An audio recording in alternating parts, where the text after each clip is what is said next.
It was the second week of freshman year, and already, Rachel was counting down the days until summer break. She walked the crowded halls of Westbrook High clutching her books like armor, eyes lowered behind her thick-framed glasses. Most students didn't notice her. Those who did, weren't kind. She wasn't rich, didn't wear name-brand clothes, and didn't wear makeup like the other girls. But what made her a target the most was her silence. And her glasses. "Hey, Four Eyes."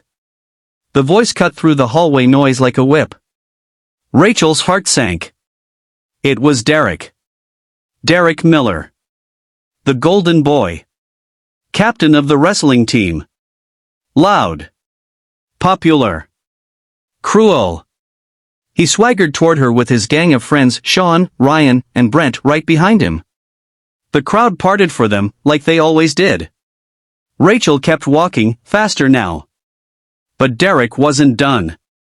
He reached out and snatched the glasses off her face with one swift motion. The hallway froze. "What's the matter, Rachel?" he taunted, holding them high above her head. "Can't see without these? Maybe if you smiled more, people wouldn't ignore you."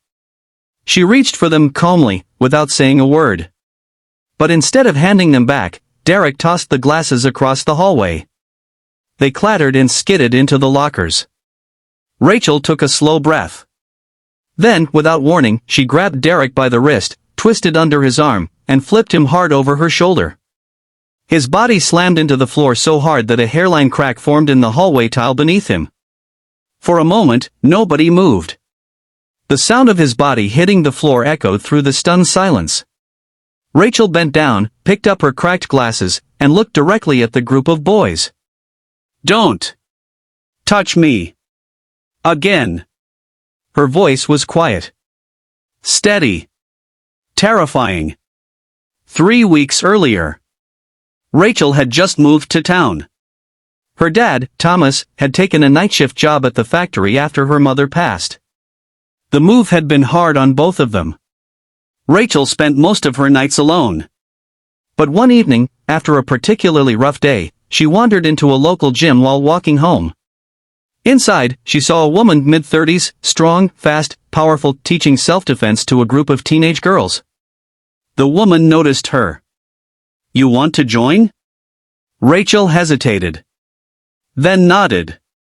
Her name was Coach Linda. A former MMA fighter turned instructor. And over the next few weeks, Coach Linda became the first adult who really saw Rachel. Who didn't pity her? Who pushed her? Who said, "You don't have to be loud to be strong"? Rachel trained every evening, quietly and consistently. She wasn't the strongest. But she was the most focused. She never planned to use it at school. But that day, when Derek grabbed her glasses and laughed in her face, her training kicked in. Her anger, controlled, precise, had a place to go. After the flip, Rachel walked to class that day like nothing happened. But by lunchtime, the video was everywhere. Someone had caught it on their phone. Slow-motion replays. Memes.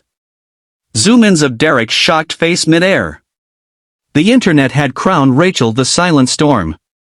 The school was buzzing. But Rachel didn't gloat. She didn't even post about it. Later that day, Derek's mother came to the school. He wasn't suspended. Rachel hadn't thrown the first punch, but he didn't return to school for a few days. When he didn't meet Rachel's eyes. His friends didn't either. Rachel went back to her routine. Quiet. Focused. But something had changed. The turnaround.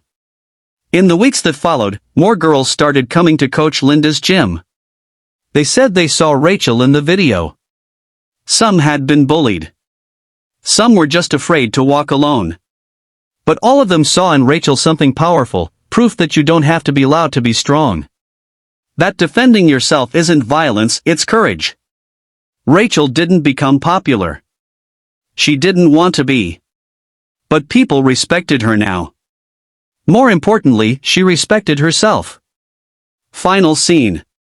One day, Rachel was sitting in the cafeteria when a girl named Emily sat across from her. She was younger, had braces, and a nervous smile. "Is it true you flipped Derek without even raising your voice?" Rachel smiled softly. "I flipped him because I trained. And because I stopped being afraid." Emily looked down. "I get picked on too." "A lot." Rachel nodded. "Come by the gym. Tuesday at 6. First class is free." This wasn't a story about revenge. It was about boundaries, self-respect, and the strength it takes to stand up not with anger but with quiet confidence. Rachel didn't want to hurt anyone. She just wanted to be left alone. But when the world pushed her down, she pushed back. And in doing so, she reminded everyone watching. Even the quietest voices have the power to shake the ground.